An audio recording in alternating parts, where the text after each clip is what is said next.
Hello everyone, welcome to episode 5 of healthy breakfast series. আজ বানাবো মুগ চিলা।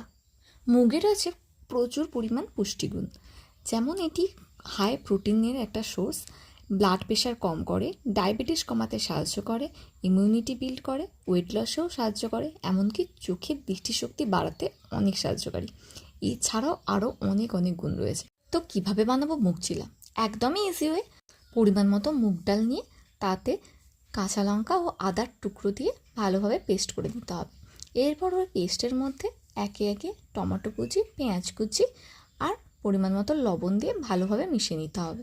এরপর কড়াইটা গরম করে অল্প পরিমাণ তেল ব্রাশ করে ওপর থেকে চিলার আকারে দিয়ে এদিক ওদিক উল্টে পাল্টে লাল লাল করে ভেজে নিলেই রেডি হয়ে যাবে মুগ চিলা।